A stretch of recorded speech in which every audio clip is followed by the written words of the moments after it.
Good morning, everybody. I'd like to welcome you to our June meeting of council. Start off with roll call. When I call your district number, if you could respond with your name, please. District 1. Bruce Prout. District 2. McDonald.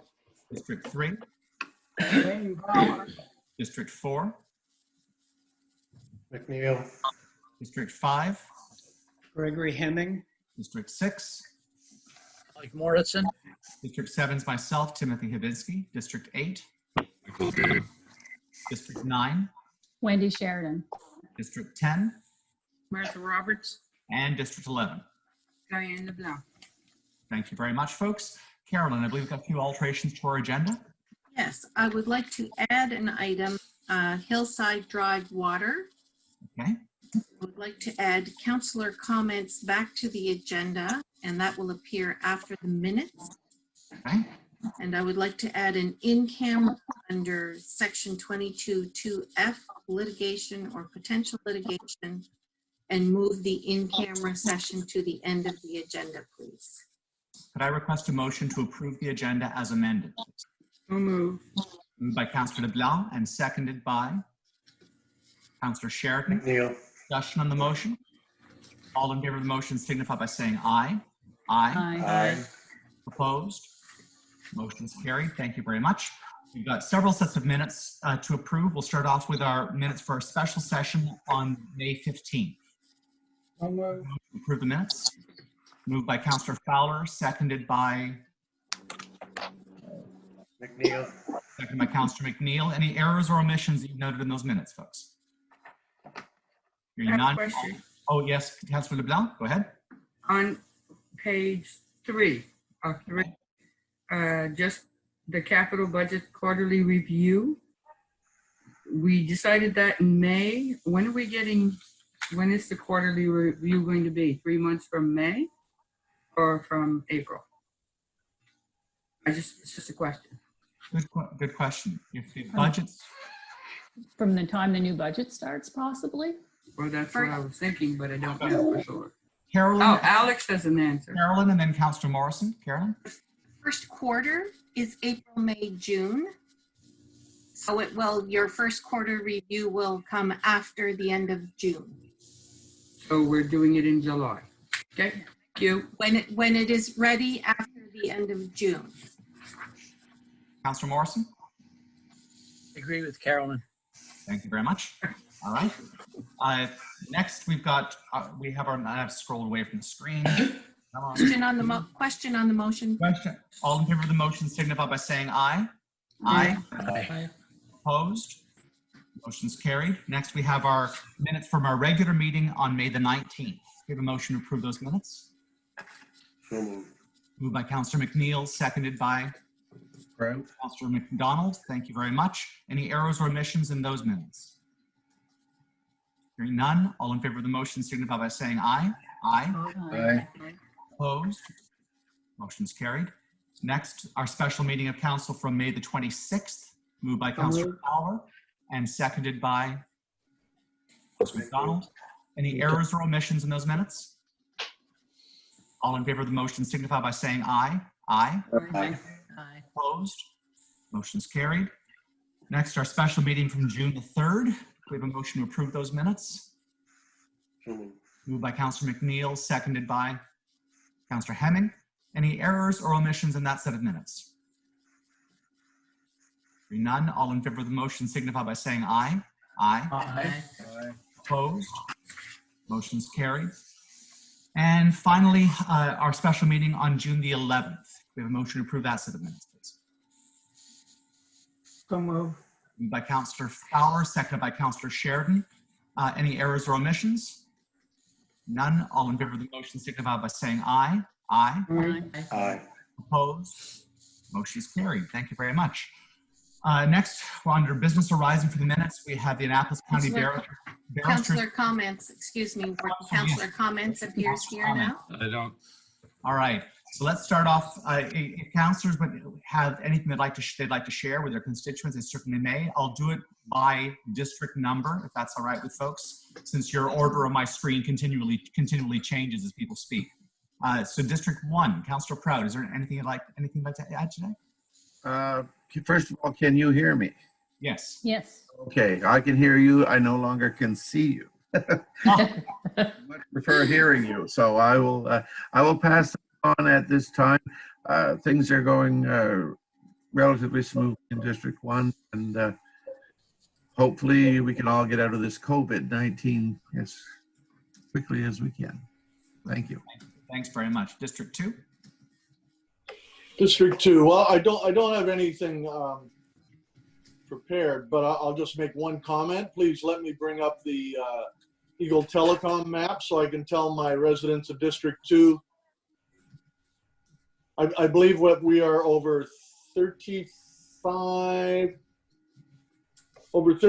kilometers of strand have now been installed in District 2. I'm very pleased with the progress. I wish it could all be complete for the entire county, the internet project, but it is coming along. I see crews in 2 areas of the county working today. Let's keep it up. That's all I have to say. Thank you. Thanks so much. District 3? Yeah, I have nothing much to say other than the people I've been talking to are not really wanting to have a e-election or phone in election. Anyway, I hope something be done with that. Thank you. Thank you. District 4? No, nothing to report this month. Everybody seems to be happy. Nobody's calling me anyway at home. District 5? Yes, thank you.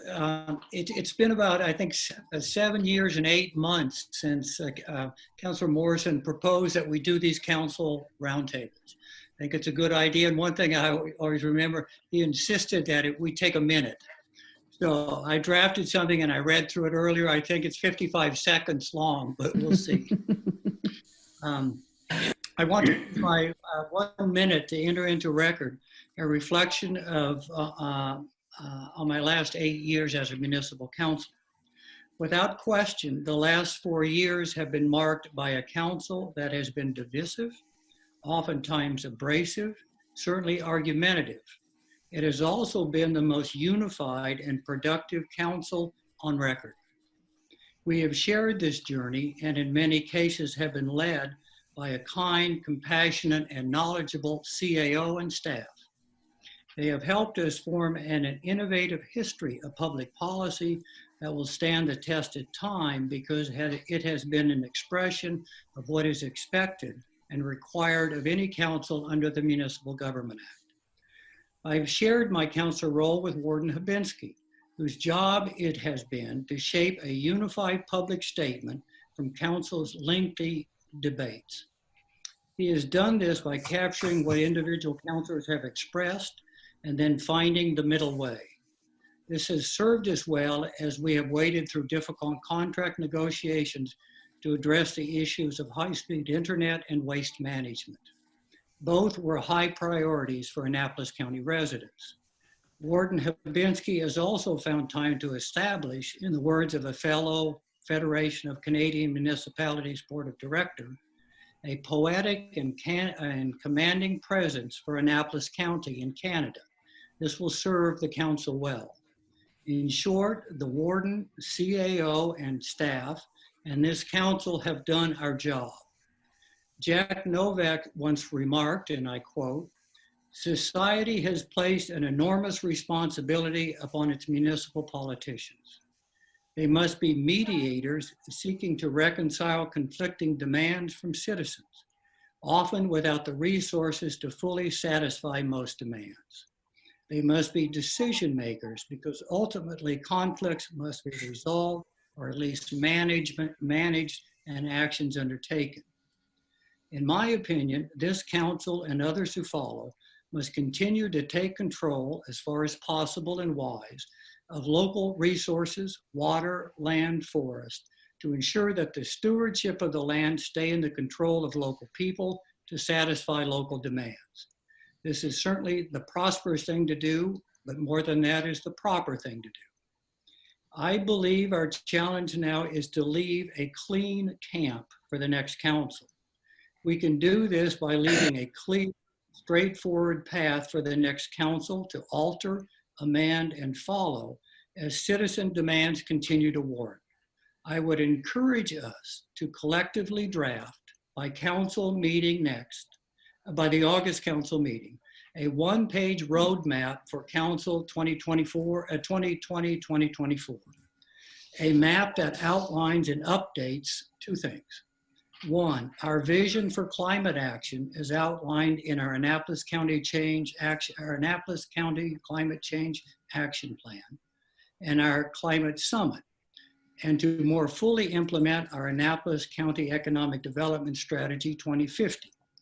These two documents, drafted and approved by this council and the last, stand together a real chance of creating local employment, local place-based education, and local affordable housing while respecting our local environment. In short, they take the climate crisis head on, and they give us optimism that Annapolis County can begin the transition to a more resilient economy. And two, to capture the boldness outlined in our Forestry Report 2018. In that document, this council demonstrated the need for and a way to begin, quote, the intelligent shift to a municipal forestry model. The first, I might add, in Canada. This will provide us a way to ensure that land and people are connected and that they depend on one another.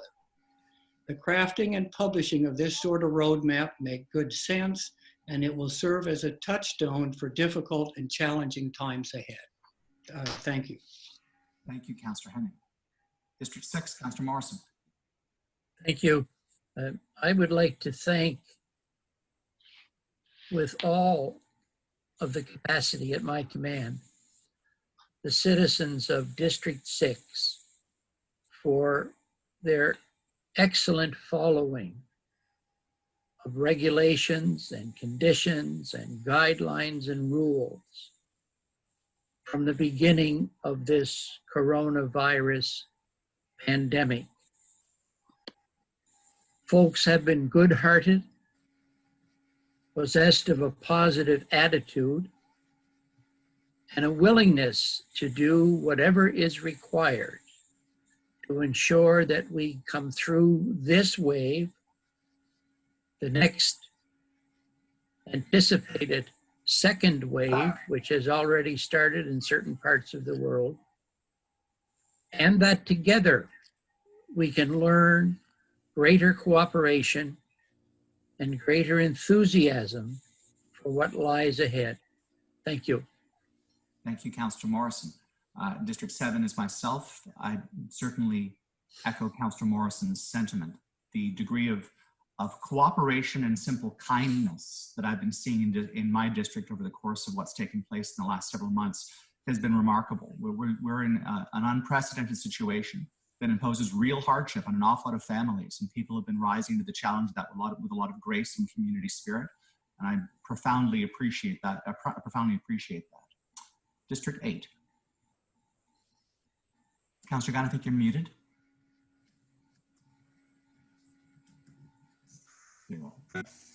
Thank you very much. I don't have much to say because I didn't realize that we were going to have councillors' comments today. But I'd like to also point out that a map is not a plan. And I continue to hear from constituents about the inequitable service delivery on the internet provision that we're providing and on the internet provision. And then the question always comes up, people have been very following the guidelines for the dealing with this coronavirus very closely. But the question still comes every time I talk to people around, and I get around a lot, is when is this staycation going to end in the province? Because people actually want to get back to work. Thank you. Thank you very much. District 9. Thank you. Just a couple comments. I wasn't prepared I don't have anything written, but I just want to say congratulations to all the graduates of 2020 and what they have to do to improvise this year for their graduation. I'm sure it's not easy, but they are making the most of it. I've seen some videos, and they're doing a great job on, improvising what they have to do this year. And also, it's nice to see the new normal in the bus run. The buses are going through our districts now, and and people are trying to get back to a new normal, and they are being very cautious. And I want to thank them very much for doing and being patient with us as well for the decisions that we make as council. Thank you very much. Thank you, Councilor Sheridan. District 10, Deputy Warden. I also would like to send out a big congratulations to the classes of 2020. They've worked hard. It's a shame that they can't celebrate, but they're being creative and celebrating and showing their pride. And it's good to see. And the support that they've received in the communities is outstanding. I also want to say thank you to all of our essential service workers. They've gone above and beyond. If it wasn't for the brave people to go into work to keep things open and do what they do, then I can't imagine the state that we would be in. And I would also just like to send a little congratulations out to a young man that is in my district. His name is William McGill. He was chosen for volunteer for the Wish telethon that was put on the radio in Kempville. And he does outstanding volunteer work. And I just wanted to send a congratulations out to him. He is quite a young man, and he is an excellent volunteer within the communities. Terrific. Thank you very much, Deputy Warden. And finally, District 11. Well, thank you, Mr. Warden. COVID-19 certainly has given us some different times and different challenges. And some have taken it in stride because they have taken a route to make the best of what we had. Some started new hobbies, that it be quilting or that it be staining or crafts or whatever it is. It's been seen as being a time of creativity. Some just have rearranged and painted all their houses and whatnot. But along with all of that being done, we have to think of the parents that were home and the parents that were home with their children. And those children had to be taught, and they had to use different ways of getting the education to their students, to their children. And they have stepped up to the plate. They found it a different world, because it is a different world. And that's along with all the people of Nova Scotia and the world. They've used computers, they've done everything, and even just being with their parents, they've learned to do other things that when we have a busy life, children don't learn to do. So I commend all of the people in Annapolis County and surrounding areas in Nova Scotia because of that kind of dedication that they have done, even if it was forced to save lives, and it was still a time that they embraced and worked at it. They also have taken the time to follow the rules. And now we are opening up our county, as everybody is, and we have the King's Transit back online. And it is something that helps a lot of residents get to different appointments, A to B and back home. So that makes it for a little bit of more of an opening to our county and for our residents to move around. In the last week, well, since yesterday, all I've heard is about that bear that I've had in the subdivision.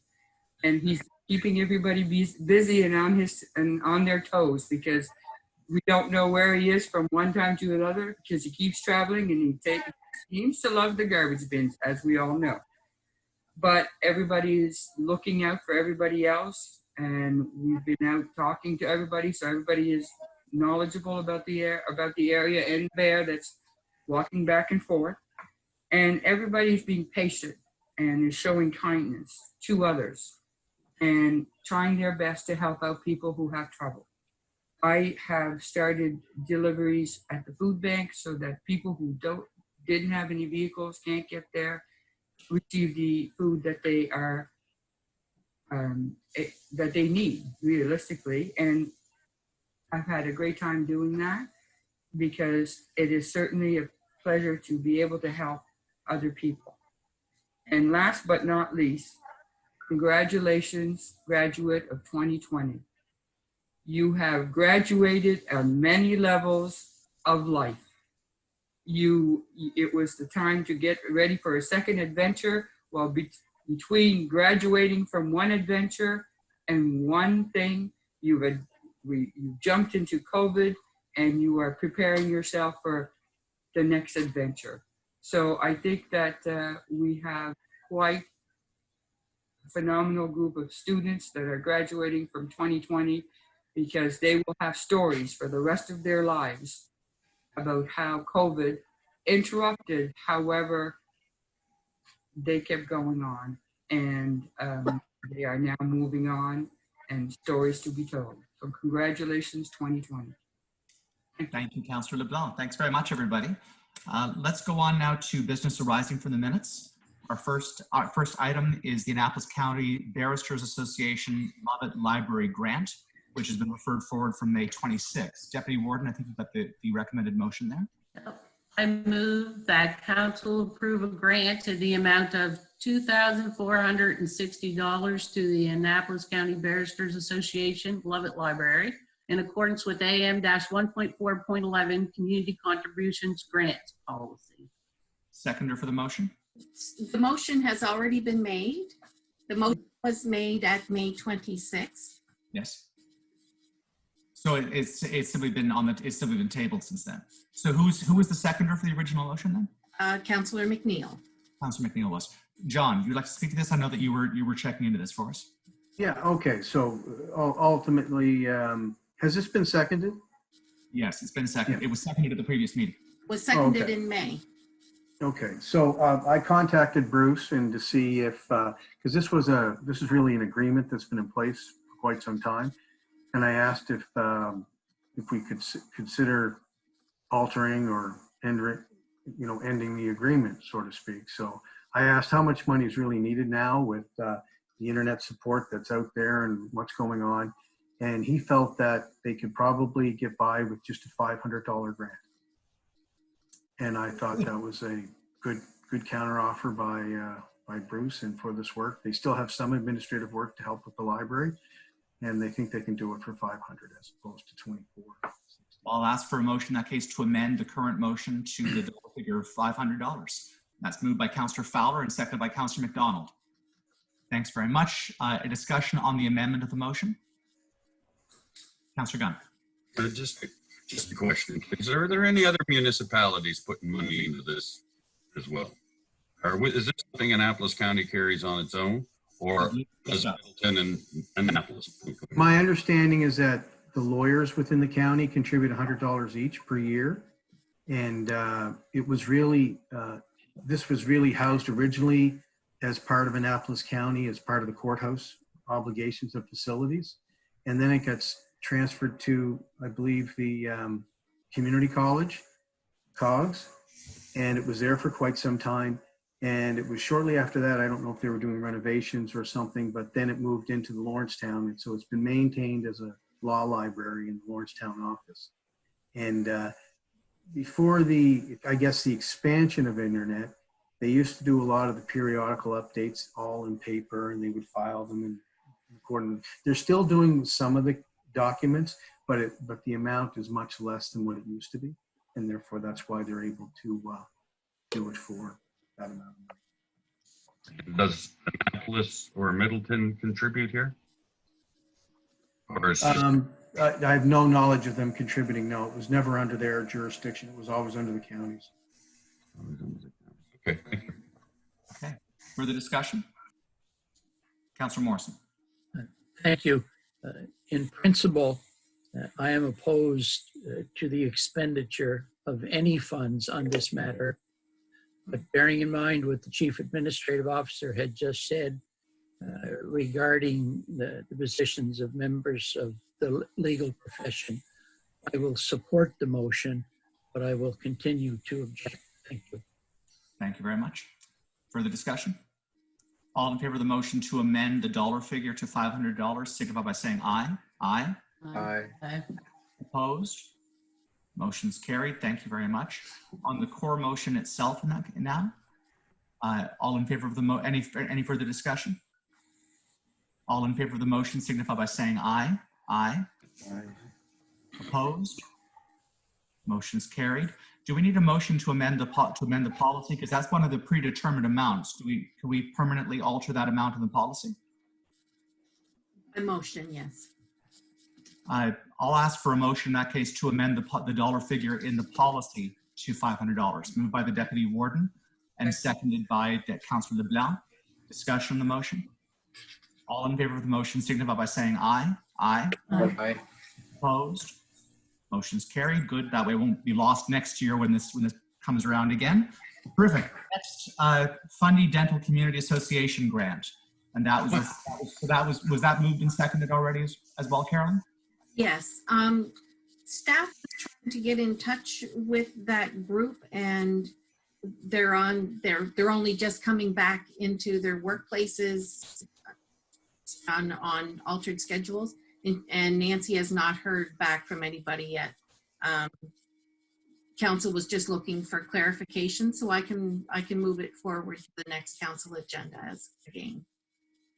Folks are good with that? Because we'd like that information, I believe. I have a question. Go ahead. I read it over and I looked at the information and I read it over again. And what I was seeing is they asked for 20, but then they asked for 2. And then when I read information, I see that, Kings County has provided 7,500. So when looking at this, I don't understand. I mean, it is definitely a good idea to contribute to this dental, because they do provide services for people who are in need and have to be done. So, I mean, I would be in favor of putting in the number that they wanted when they first began, or the second one, which is $2,000, so that we could have something there that I know our residents are using, because I've heard about this before. So I would be in favor to do that, and it would be, I don't know what bringing it back is going to do to help out. That's just my question. Carolyn?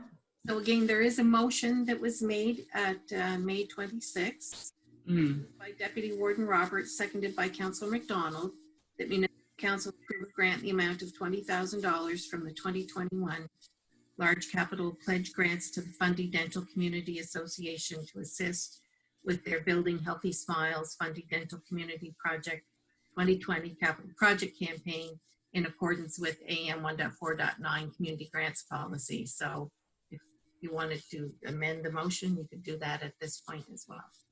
Well, I'd like to amend the motion for the one for 2,000 instead of 20, because that was the second. When spoken to again, they said that they would be happy with it, and 2,000 was a number that they had mentioned as well.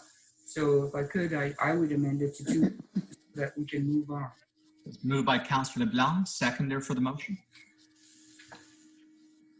I'll second it. Seconded by the Deputy Warden. Discussion on the amendment to the motion. Councillor Morrison first, and then Councillor Henning, then the Deputy Warden. Thank you. Yeah, I'm not. On the face of it, this appears to be a good endeavor. It appears to have garnered some support from other municipalities. And without disagreeing with any other suggestion that's been brought forward, I would feel much more comfortable if we had someone come to a meeting and explain this to us. We can ask our questions, give our views, and then have a vote. Thank you. Thank you, Councillor Morrison. Councillor Henning. I was happy with the 20,000. It seemed like we discussed that adequately, if I remember right. And the agreement was that the $20,000, which doesn't go far in dental work. So I'm happy with where we were with that. Okay, thank you very much. Deputy Warden. Correct me if I'm wrong, but I believe they're asking for this $20,000 for furniture, to put in a elevator, It was on here. I read it. It's not for dental work. It's for infrastructure. And I had a hard time with it because I know another group that came in and asked for infrastructure money to help them out. And we didn't grant that. So, and I have a hard time taking taxpayers' money and that probably can't afford dentistry work themselves and giving it to a group for infrastructure. I mean, to me, I'd like to know what the criteria they go by to calculate whether you are eligible to be in to get free dentistry work done. Okay, thank you. And so I've got now Councillor Prout, then Councillor Sheridan. Just a reminder, this discussion is on the amendment of the amount from $20,000 to $2,000. Councillor Prout. Thank you. And it's good to know you can see me, even though I can't see you. I'm glad I wasn't, making faces. My concern was similar to what's been expressed, that approximately 37% of the funding that they're looking for, total of over 517,000, about 37% come to put the elevator in. Now I know they've received, it says here, $50,000 grant from Nova Scotia Communities, Culture and Heritage under the accessibility grant. So, but still, that's a lot. I'm just wondering, is there any way they could have provided some of this on the ground floor? I think Councillor Morrison's idea of having someone come and explain exactly how they decided on what they decided on would be very helpful. As someone who taught in the public school systems, and we all know people who, from age of 15 upwards to senior citizens who perhaps can't afford dental work, and it's a real necessity. So much of your overall health comes from health starts in your mouth. You read the information on it. But I would like to have a little bit more information. I think 20,000 is a bit rich. I know before other councillors have said that, we're taking on more and more of what's being downloaded from the provinces as far as who do we help and what can we do. It's certainly a very worthwhile cause, but I would like a little bit more information perhaps on how they've decided. It does sound a lot like infrastructure, as the deputy warden has said, and if it was going straight to help the people, and you can argue that maybe it is, but I just think there's some questions here we need answers to. Thank you. Thank you, Councillor Prout. Just for my own understanding, maybe John can clarify for us. I think a municipality could only provide a grant for capital. We couldn't be providing a grant for the operational side of things to actually do the dental work. So I think that's the limit of our ability. Am I correct in that, John? The only thing that we would do outside of capital typically would be to assist organizational development. We've done things such as strategic planning and stuff like that for other groups. And that would come from what would be, I'll call it from an operational budget. It's typically not capital money that does that. And then on the capital side, depending on what kind of reserve that we're taking from, we do provide funding under the capital reserves for those entities that qualify under those specific capital reserves. So for example, if it's recreation and parks, it can come under the recreation and culture reserve, basically for some sort of capital project there. I'm not sure with respect to this particular aspect, if we have any reserves that it would qualify for. And as it relates to a capital expenditure, it's typically something that we would support through gas tax or some other format. Whatever money we put into a capital reserve now from operations goes into those specific capital reserves that allows us to allocate for a specific reason. It's already defined. And I don't know if this is there. I'd have to look into it. Okay. All right, thank you. Councillor Sheridan. I guess I need more clarity as well, as some of the other counselors had mentioned. It would be a good idea to have somebody come in and speak on this. It is a great program, a great idea, but when it comes to like the grants, this is under the grants, not a capital project for us to fund, because we've had other asks in the past that went on to the capital, to the list, such as the Soldier Memorial Clinic and Ground Search and Rescue. We haven't been able to fund them because of our budget. So before we spend a large amount of money, I would like to have some more clarity. Thank you. Thank you. Councillor Can I ask Fowler. can I ask what clarity you're looking for? And that way when Sure. Well, if somebody could, if they could come in and speak on and let us know a little bit about it. It's new, so we're unaware of, a lot of things with this. So it would just be nice to have a little information, I guess. Thank you.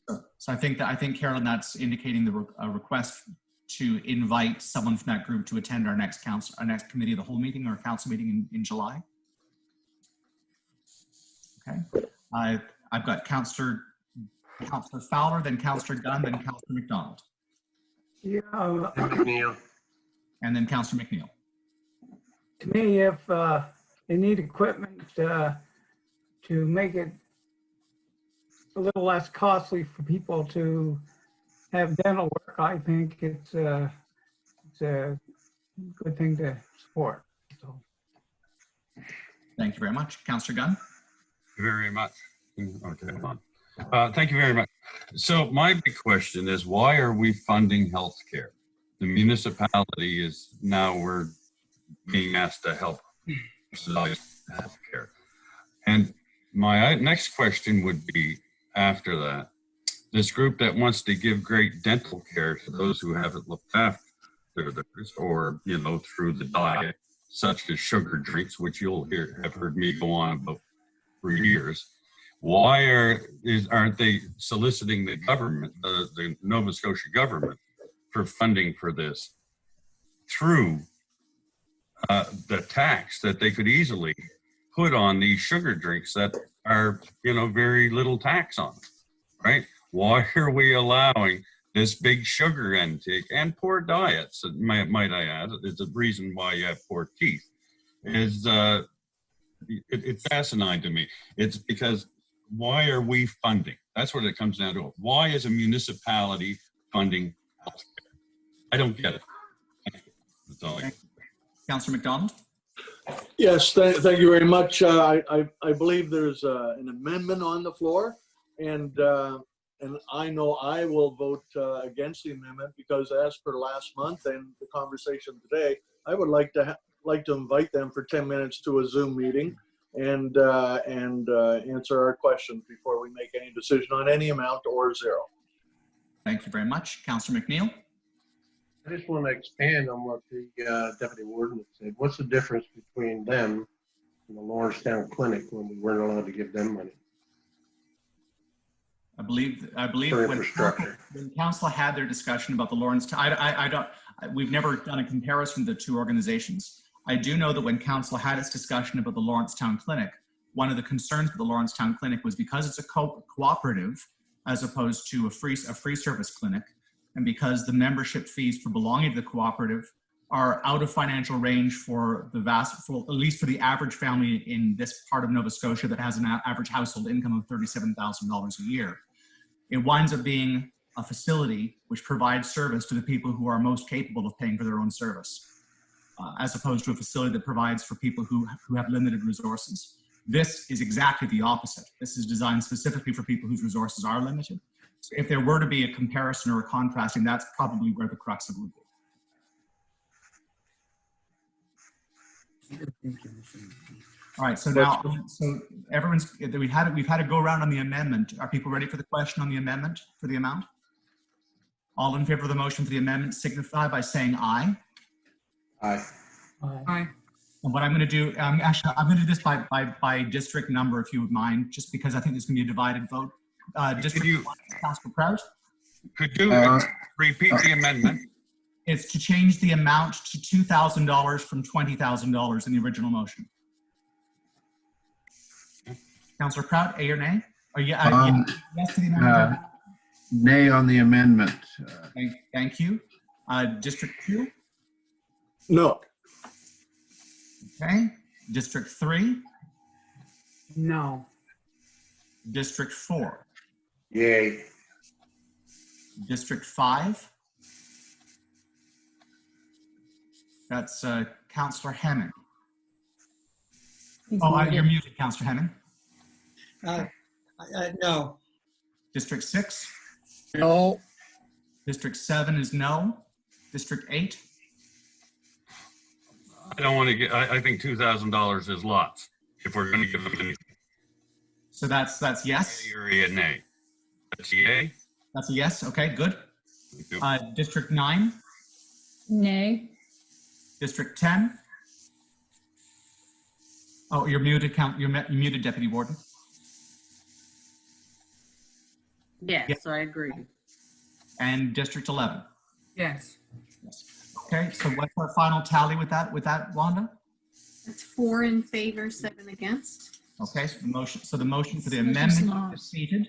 Now on we have the core motion there. We've had a couple of councillors say they'd like to have more information from the group, have the group come and present to us. Would council like to have this decision deferred to July's council in order to provide time for the organization to come and speak to council and answer any questions they might have? Sure. yes. Yes. Yes. For, Could I have a motion to that? Moved by Councillor Fowler, seconded by Councillor McDonald. Discussion on the motion. All in favor of the motion? Oh, Carolyn? Yeah, I just, there was a couple of things lumped in. So right now you're voting on deferring this decision to July council. Would you make also after this a motion maybe to invite the July committee of the whole for a presentation? That'll be the next motion. Thank you. All in favor of the motion signify by saying aye. Aye. Aye. Opposed? Motion's carried. I also request a motion to extend an invitation to this group to come and speak to us during July's Committee of the Whole. Moved by Councillor Gunn, seconded by Councillor Sheridan. Discussion on the motion. All in favor of the motion signify by saying aye. Aye. Aye. Opposed? Motion's carried. Thanks very much. Gordon, can I just interject something right now? I Of course. really appreciated it when you went by district to get the vote when it looked like there was going to be, because the hands don't all show, and thank you for that. My pleasure. Wanda had mentioned to me that it worked pretty well at the last meeting when there was a vote. Most of our motions passed unanimously. If it looks like something's going to be a split vote, I think we'll adopt, for while we're doing the Zoom at least, I'll adopt that as a practice. It just makes it easier to be very clear about what the numbers actually are for the votes. We'll be good in the room too. Be good in the room too. Okay, on to new business. First, we have the notice of acceptance from Transportation Infrastructure Renewal on cost sharing program for the paving of the J-class roads. This was I think council received this electronically, but this was the hard copy that followed that came to us as correspondence. Is that correct? Or is this a completely new document? I believe this is the first time it's been in front of you. So, this Steve can jump in probably. I think he's on here. Stephen, you want to speak to this? Yeah, this is the second round of paving that they injected another 10 million province-wide for the repaving of J-class roads. So this was our second submission to the province, which they are now asking us to sign on behalf of the county, and then we'll. The program has not been tendered out yet, so I guess they're waiting for all the counties to sign off on their agreements. So this is in addition to the original program. And that's warden and clerk signatures there? Yes. Please. Yes. Could I request a motion, and I'll just get it moving. Could I request a motion to have the warden and clerk sign this agreement? Moved by Councillor Gunn, seconded by Councillor Morrison. Discussion on the motion. Deputy Warden. So the money has already been set aside for this, or where will the money come from? Stephen? No, the money is in the budget. In fact, I think it's a little less than we've actually budgeted for. As the letter says, and all their agreements say, any cost overruns are the responsibility of us. So we did budget, I believe, 360, It came in at 279, I believe, and money has been budgeted by council. Engaged. Councillor Sheridan? That was my question, because I recall something for 360 that we budgeted in the capital budget. So this I thought was a new, a whole bunch of new roads that were going to be paved. No. But you're saying this is the same roads, it's in the capital budget, and we're good to go with that. Stephen? Just to be clear, there's two programs. One that we approved earlier, I believe January, February, for the first round, and then they came out with a second round. The second round was presented in the capital budget, and we county staff came up with a number based on the number of meters that were paved under the previously approved program. TIR then takes our request, they go out into the field and they make their cost estimates, and that's what this cost estimate is based on. But they're two distinct programs, and they're both in the capital program. Okay. All right. Thank you. Anything further, folks? All in favor of the motion signify by saying aye. Aye. Aye. Opposed? Motion's carried. Thank you very much. And now on to the ICIP project for May. Let's see, ICIP project for the water distribution systems upgrades. Steve, do you want to speak to this as well? I'm just finding it in my agenda. Is that the Bear River? I believe so. I'm just looking it up. 44 in your agenda. Page 44.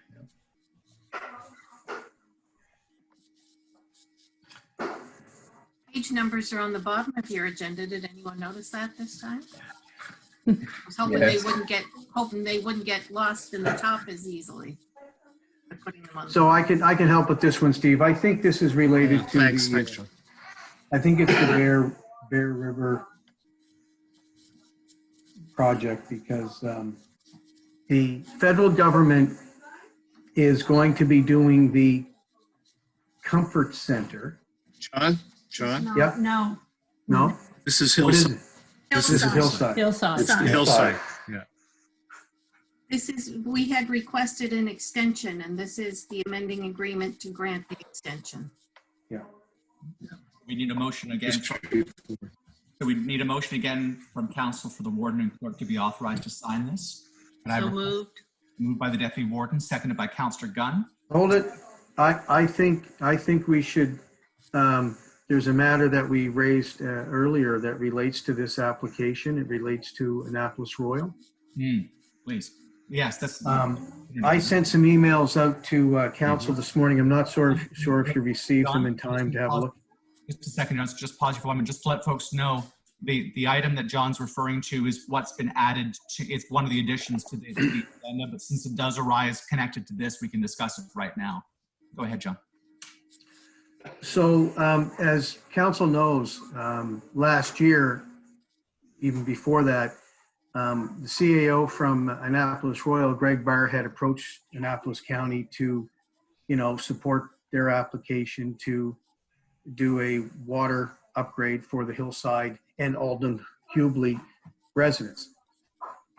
And as a part of that process, they got, I think, 73-point-something% funding, which meant that the citizens were going to have to contribute themselves.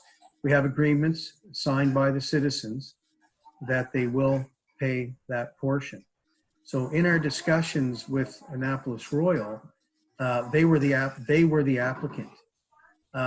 Within a couple of days' notice in April last year, Kelly Rice, the new CAO for Annapolis Royal, said that they were not going to be the applicant anymore, that they felt that we should own the asset, and we had a long discussion about it. I explained to her that the only way we can own the asset is if we're the water utility, and that how it would probably work out is that we would provide water from Granville Ferry, which gets transported to Annapolis Royal, and then gets transported through Annapolis Royal, and that ultimately the Hillside Drive citizens were ratepayers in the Annapolis Royal utility. But because Annapolis Royal chose not to be the utility in applying for this, Annapolis County had to become the utility. So with that, we now have, I think, we'll have 10 new customers basically as a result of this decision, and they will be a part of our water utility. Annapolis Royal had written a letter a few days ago to the UARB saying they knew none of this and that they in no way are suggesting that they thought that we would be the utility. And actually the letter you have, and if you want to take the time to open up your emails, you can have a read of the letter. So when I received the letter, I responded fairly soon afterwards, and I also sent my response in a copy of the correspondence that I had with Kelly Rice last year. And when we talked about it, we were on a three-way call with the province, and I explained that under the rules of the Municipal Government Act, water infrastructure has to be owned by the utility because it's all regulated. And if, as a municipality, we're one legal entity, and as a utility, we're another legal entity. And so when we decided to take the project on, we took it on as the utility, explained this to Kelly Rice and Aileen, and basically we had a long discussion about it. We explained how we thought the water would flow, and that Annapolis Royal may actually lose revenue because they will no longer have those customers on their system. And so how it works is typically the water that comes through Granville Ferry, whatever gets pumped through Annapolis Royal and ends up with the customers in Hillside Drive, that volume of water is deducted from what we would bill Annapolis Royal, and that volume of water then has to be paid for the Hillside Drive by the Hillside Drive ratepayers. And then there's a transport cost of water going through Annapolis Royal, which we would approve or have approved by the UARB. So we did have that all put forward. We have basically approval in principle from the UARB when we received this letter from Annapolis Royal. So I just want to, maybe I'll read the Annapolis Royal letter. This is all in public record. It's filed with the UARB. And Annapolis Royal has written, please accept this letter as the town's reply to the board's correspondence dated April 21st, 2020. It is upon receipt of that letter that the town learned for the first time of the Annapolis County Water Utilities plans with respect to the Hillside Drive subdivision. The town has long since been aware of the poor water pressure in the subdivision and that the remedying the infrastructure was the county's responsibility. The town had applied for the funding in 2018-19 and later transferred the application to the county in 2019. However, the town was not provided notice of the utilities application to the board and was therefore shocked to learn that the use of the town's infrastructure was being discussed in the town's absence.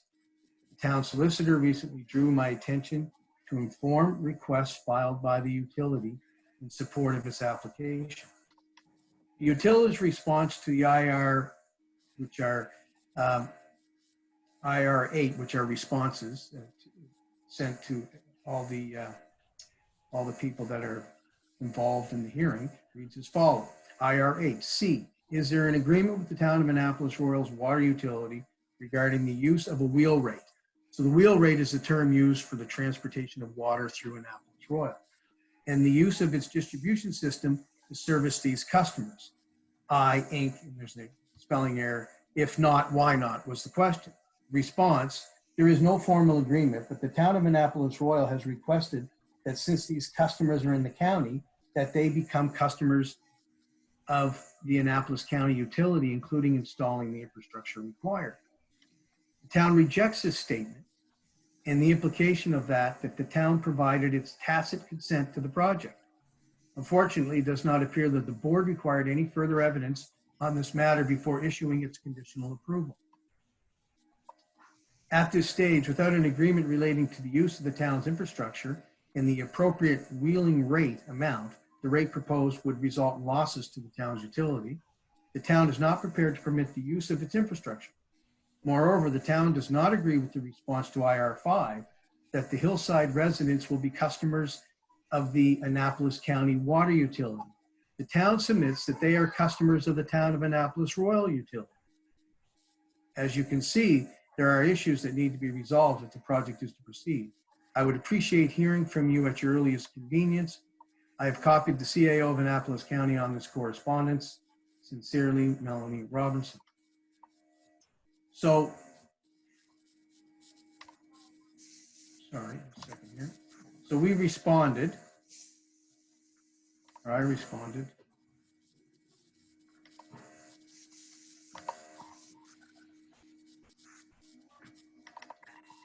And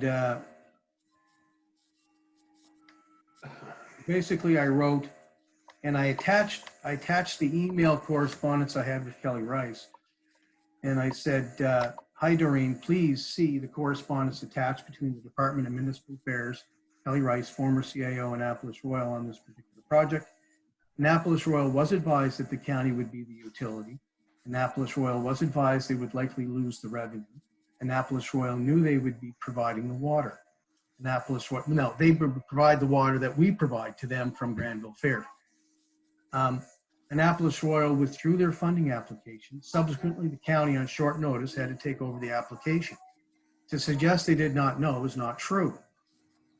So I attached the emails, and it was a fairly detailed discussion in the conference call. We went over just what I've gone over with you. And then Kelly Rice wrote an email to Aileen from Municipal Affairs.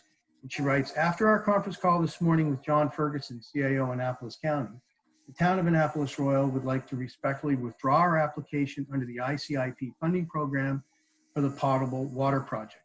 Now, this was sent April 26, 2019, over a year ago. And then she writes, we fully support Annapolis County in taking over this project, and we will be available to assist whenever we can, as ultimately we will be the provider of the potable water once Annapolis County has completed the construction and upgrades. We apologize for any inconvenience this may have caused on our part, but after our discussions, this decision is in the best interest of the town of Annapolis Royal. So I just wanted to capture some of the meeting discussion in my response. I weighed into the topic at the same time, and I sent an email to Municipal Affairs as well and copied Kelly Rice in, as she did to me in her correspondence. And I said, the Annapolis County Water Utility will be required to be the owner. I have discussed with Jerry Eisner, and he will be in touch with the Nova Scotia Utility and Review Board for feedback. I respect Annapolis Royal's intended decision to withdraw as the applicant. Now, mind you, they gave very short notice, and they actually had their mind made up before they spoke to me, but they had decided to pull out from the application.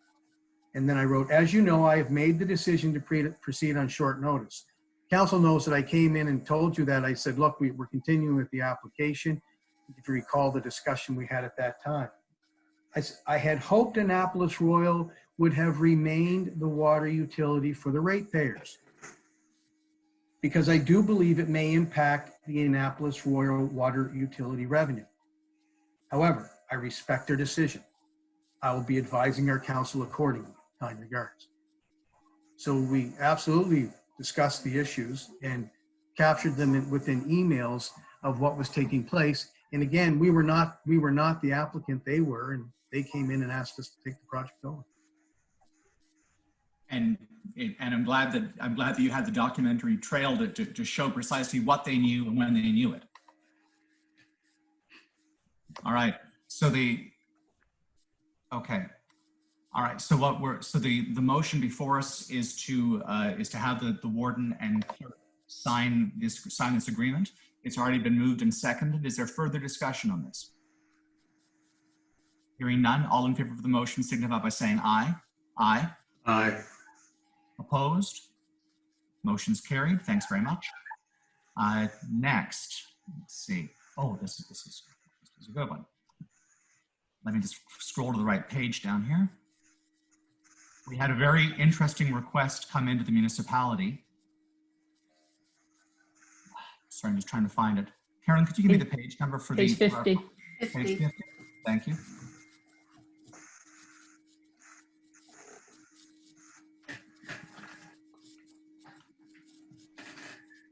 Annapolis County, of course, has always been very proud of the mix of distinct cultural groups that have become our community over the course of the last several centuries. It's an area of Nova Scotia that is famous for welcoming people, making them at home. And one of our most unique communities that we have here in Annapolis County is the Black Mi'kmaq Society, and they prefer Mi'kmaq as opposed to Mi'kmaq in their name. And during the American Revolution, a number of loyalists from the United States emigrated to Canada, settled in the Nova Scotia area, and then had very, very close ties with the local Mi'kmaq tribe. And there was a lot of intermarriage. They became quite a distinct cultural phenomenon of their own. And this cultural group, however, has never been formally recognized ever in the history of our province, in the history of our country. Because they are so unique, I think they definitely merit that public recognition. So the proclamation we've been asked to make, so we've got a couple of things to do here today. I'm going to request a resolution of council to make this proclamation. I'm also going to request a motion of council to have this added to our policy on proclamations so that it becomes an annual proclamation. And finally, I'll actually read the proclamation itself. So if I could ask for a motion to proclaim June 16th as, thank you, moved by the Deputy Warden and seconded by Councillor Hemming. Discussion on that motion. Councillor Morrison. Oh, you're muted, Councillor Morrison. Thank you. I'm entirely in favor, but I have two comments on the wording of the proclamation. Where would I make those? I think you could make that right now if you wish. All right, the first one, the first whereas. Yes. Delaps Cove should be spelled correctly. Oh, you're right. DELAPS apostrophe. Yes. And the second one is each of the other. Yes, go ahead. The second one is the therefore. We, the officials of the municipality of the county of Annapolis, I believe that's not the wording. Okay. We, the members of the council of the municipality of the county of Annapolis. Would it be sufficient to simply have it the municipality of the county of Annapolis? Yes. So how about we simply excise the first 5 words of that bit? And I would note that as the correct spelling of Delaps Cove is DLAPS apostrophe, we need to remove the internal apostrophe in the first clause, but add the apostrophe to the remainder, if that's correct. I don't think there's an apostrophe before or after the S in the official spelling of Delaps. It shouldn't be there at all. Councillor Morrison? We're not arguing with this, how you spell Delaps. We're talking about the possessive form. Now, if you're talking about the New York Times insists on TIMES apostrophe S. So if you're talking about an article in the New York Times, you have to say the New York Timeses. I'm not in favor of that. I believe it's Delaps as correctly spelled with an apostrophe afterwards to indicate the possessive. Thank you. Okay. Councillor Hemming? And you're muted, Councillor Hemming. My understanding is that Delaps Cove Black Indian Pioneer Society is a society, so it ought to match with whatever's on the document, on their incorporation. Okay, so we can double check that to ensure that we have it correct. All right, yes. Further discussion? All in favor of the motion signify by saying aye. Aye. Aye. Aye. Opposed? Motion's carried. Could I ask for a motion to amend our policy on proclamations to add this proclamation for June 16th annually? Moved by the Deputy Warden and seconded by Councillor Hemming. Discussion on that motion? All in favor of the motion signify by saying aye. Aye. Aye. Opposed? Motion's carried. Thank you very much. And now I, with great pleasure, would like to read the proclamation with the caveat that I'm not entirely certain I know how to pronounce Little Red Bank in Mi'kmaq, but I'll do my best. Whereas DeLapse Cove Black Indian Pioneer Society is a not-for-profit organization representing descendants of the Black Mi'kmaq from DeLapse Cove of Metabankachick, Little Red Bank in Annapolis County, Nova Scotia. Whereas Mi'kmaq's First Nations descendants were integrated with Black pioneers for several generations after the American Revolutionary War from 1775 to 1783.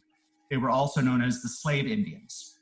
Whereas the DeLapse Cove Black settlement was a thriving community with close to 70 inhabitants and has existed for more than 180 years. This integration of cultures was unique to DeLapse Cove. Whereas the Black Indian Pioneer Society has identified as the Black Mi'kmaq of DeLapse Cove. Whereas Annapolis County supports and recognizes cultural diversity and traditions that define our community and the proud cultures that represent our unique character. Whereas the Black Mi'kmaq of DeLapse Cove represent the voice of their ancestors to present and to future generations.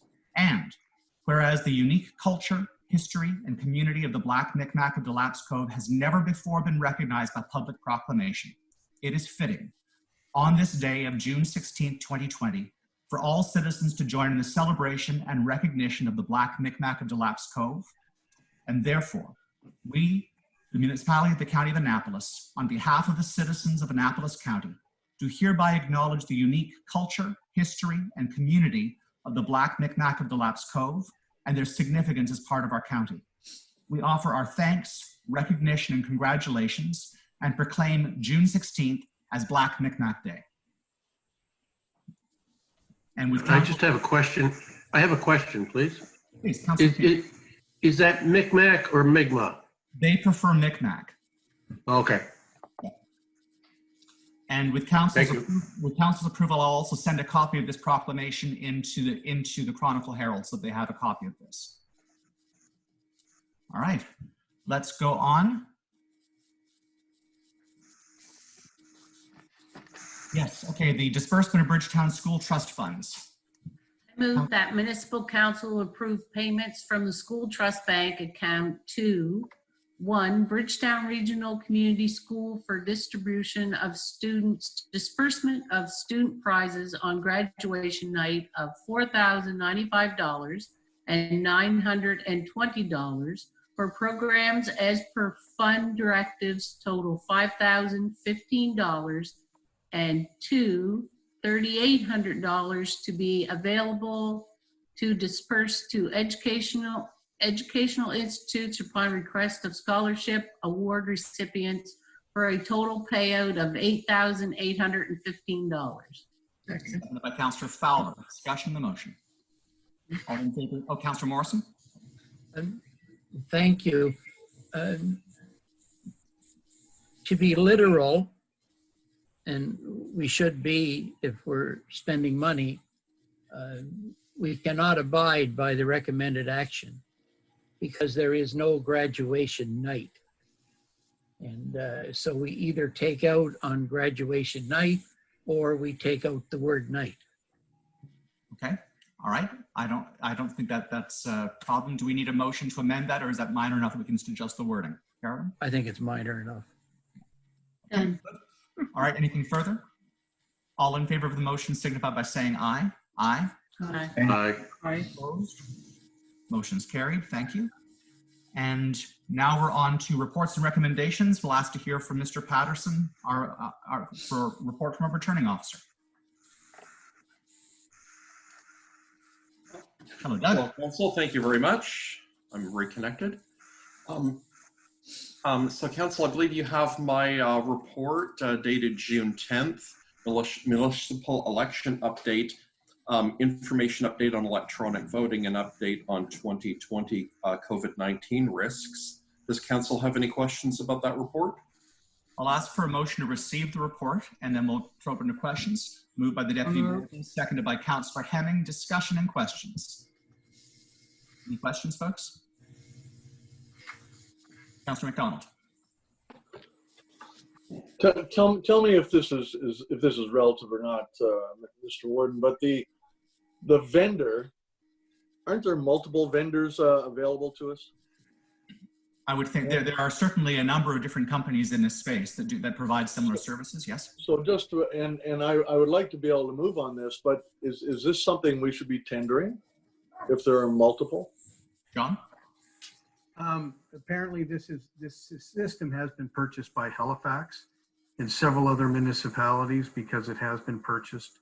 There doesn't need to be a retendering. I'm not sure how competitive they were and what the quality differences would be for this system compared to others, but this is the system that Halifax is using, my understanding. And because of that, we don't have to tender. So we can simply follow suit if someone else has done the tendering process? I think we get a volume rate for all the municipalities. I'm not sure how many have to be included in order to get that rate. But I think the other question is this relates really from committee of the whole last week, is what's council's prerogative? I'm not sure if there's a ministerial order that a electronic election is required or not. And so I'm not sure what that means for council. If you proceed, do you want an electronic election? Or do you want poll stations set up and regular voting to occur? Councillor Fowler? Yeah, the election is a big thing to the people of Annapolis County. And whereas the election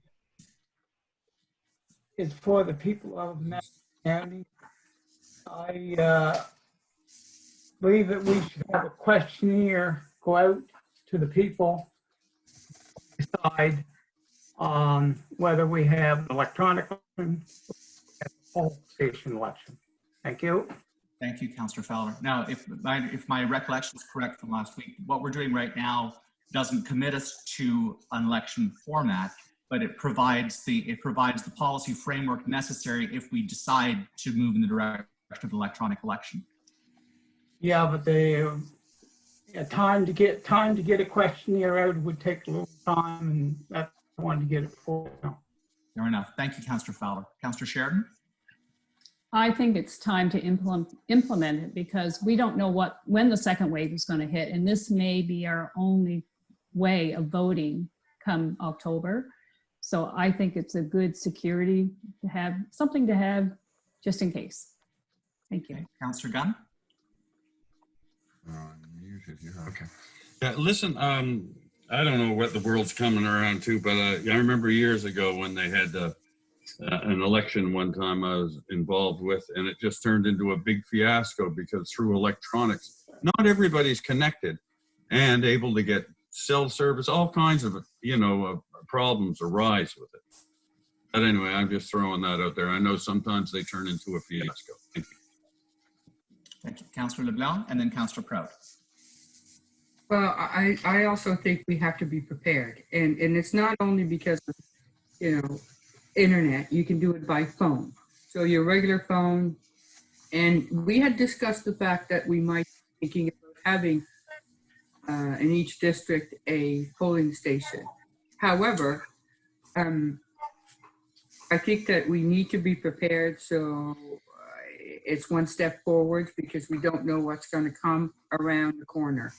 And if there's a second wave, at least constituents are ready to use the phone or use their internet or whichever way they have. Whereas now, if it's only polling stations, a lot of them, well, everybody has a different feeling of how far they would go for anything as far as getting into the public when COVID could be reoccurring. Thank you. Thanks very much. Councillor Proud? Thank you. I think it's important, as I mentioned in the previous meeting, safety first, both for the voters as well as the workers in the community halls and so on. And perhaps we have to put this in place to have it in place, as long as we're not married to it completely at this juncture. I would also like to, hopefully we could revisit when we have to make the final decision, possibly the concept of a hybrid system. Offer maybe advanced polls with phone voting, electronic voting, and on election day have the polls open. I don't know. We don't know what's going to happen with the COVID-19 virus, and like I say, safety is the most important thing. Thank you. Thank you, Councillor Proud.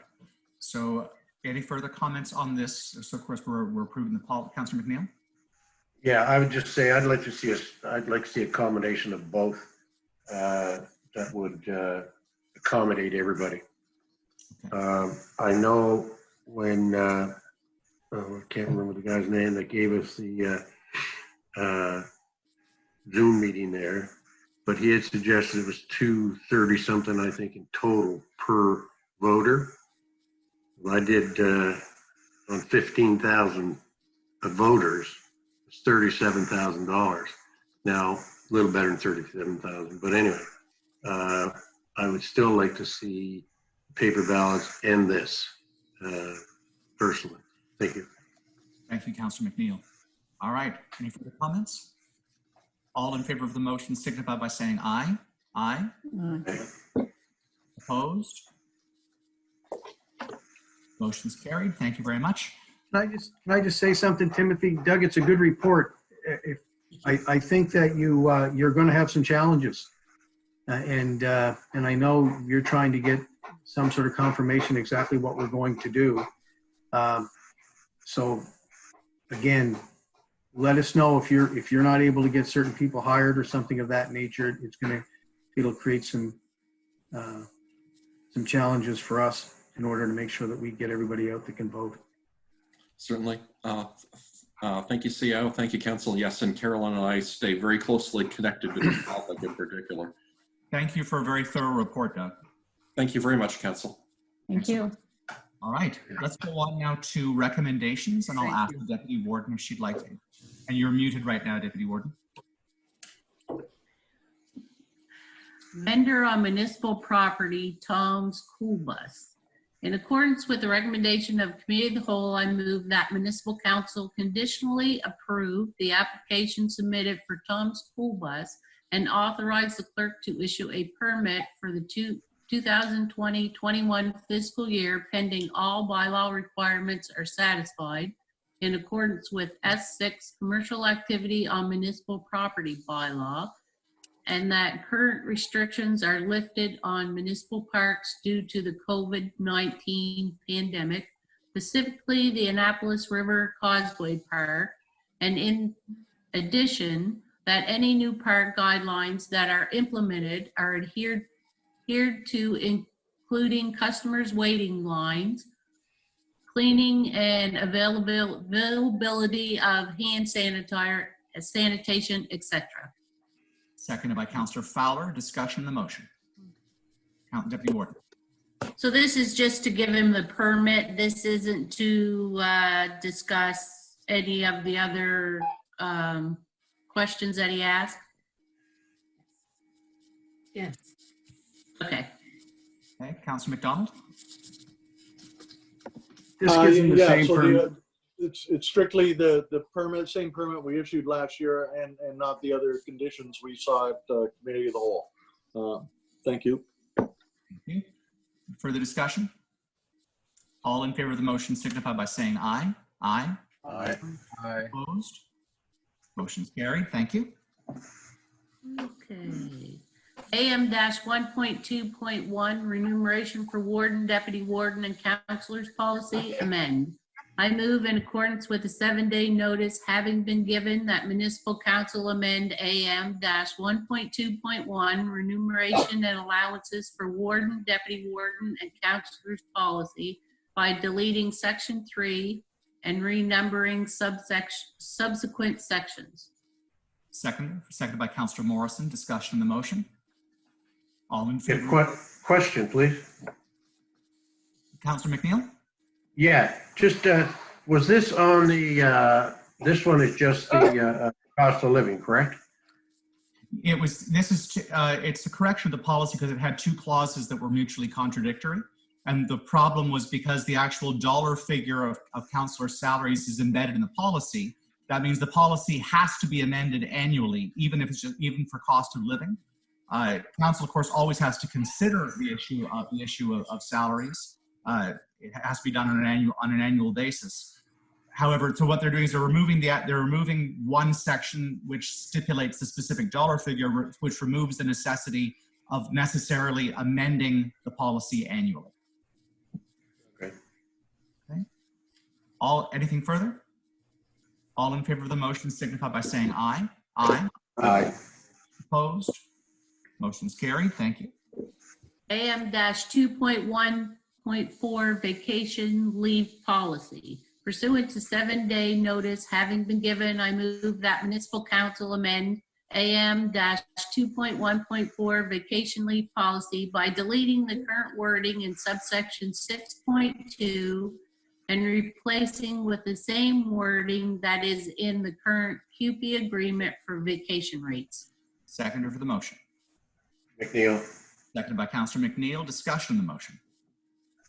All in favor of the motion signify by saying aye. Aye. Aye.